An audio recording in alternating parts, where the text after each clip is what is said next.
Olá, amigos. 9 de fevereiro de 2012. O cidadão de olho na segurança pública e o cidadão apavorado de olho na segurança pública ao assistir o que acontece no estado da Bahia, onde a Polícia Militar paralisou suas atividades, entrou em greve, praticamente com adesão total, com exceção de algumas unidades no interior e tropa de choque, e entregou à população a sanha do banditismo. Polícia Militar em greve, para o Código Penal Militar, é motim ou é revolta, são crimes militares muito graves, punidos com penas muito graves.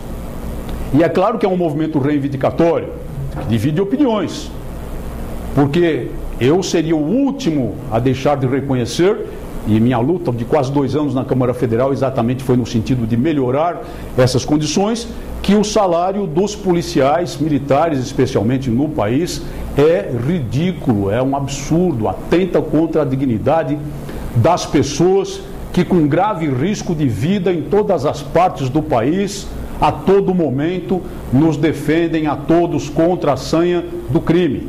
Grave risco de vida, sim, e pagando frequentemente o preço de sangue de sua dura, de sua difícil profissão.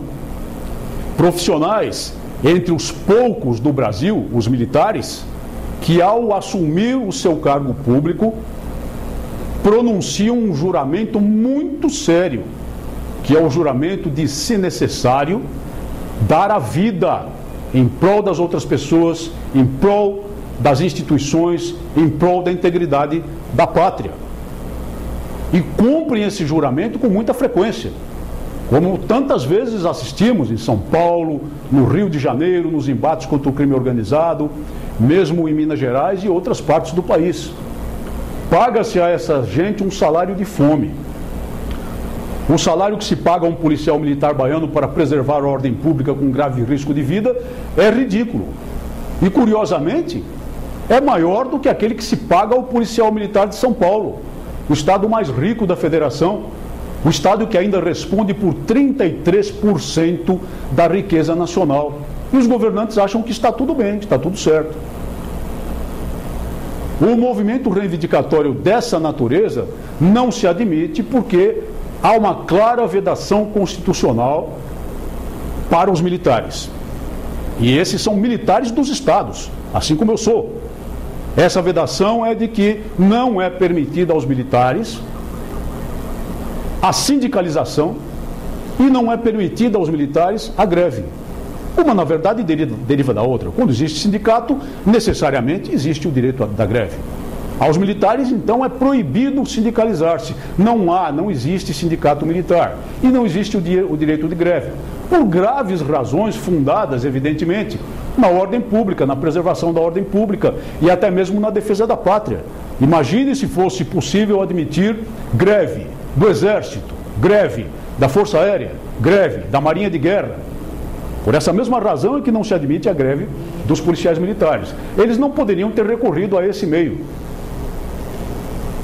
Mas é preciso examinar a raiz dessa crise. E a raiz dessa crise está na irresponsabilidade e na insensibilidade dos governantes, especificamente, muito especialmente, dos governadores dos estados, independentemente de partidos, que mantém a força policial na miséria, apesar dos recursos dos seus estados.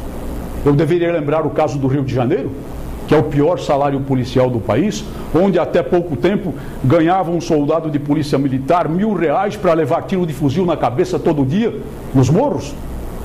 Eu deveria lembrar o caso do Rio Grande do Sul, belo e pujante estado da federação, que até outro dia era o 2º pior salário policial do Brasil.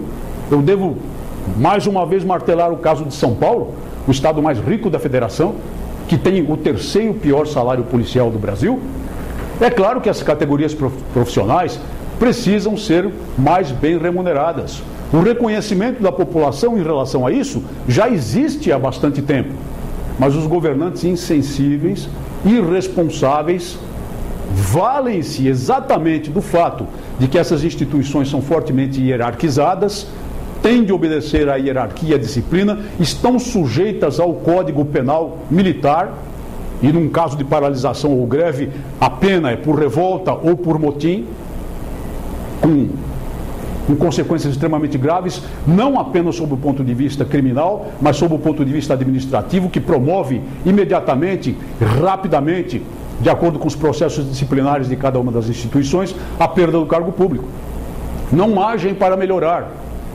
E trabalharam o tempo todo contra a proposta de emenda constitucional número 300, que depois de uma luta de quase 2 anos na minha passagem pela Câmara Federal, conseguimos aprovar contra todo o poderio do governo, criando um piso salarial nacional, não estipulado em valores, mas que deveria ser regulada por uma lei a regulamentar o texto da Constituição, a fim de, pelo menos, oferecer a essa categoria em toda a parte do país uma certa esperança, uma perspectiva de melhora, a partir de um piso salarial, a partir de um mínimo salarial estabelecido constitucionalmente, como foi estabelecido constitucionalmente para os professores também. Os governadores de estado se voltaram todos, independentemente de partido, contra a PEC 300. E com o poderio do governo federal, mancomunados com o governo federal, apesar da grande vitória que foi a aprovação em primeiro turno dessa emenda constitucional, conseguiram impedir que ela fosse levada a plenário para votação no segundo turno, violando dessa forma todo o conjunto do poder brasileiro, gravemente a própria Constituição da República, que determina, ordena que emendas constitucionais têm de ser votadas em 2 turnos e, consequentemente, tendo sido votada em primeiro turno, não pode ficar no limbo, não pode ficar na gaveta, não podem ficar esquecidas, não podem ser empurradas com a barriga como está sendo a PEC 300 empurrada com a barriga.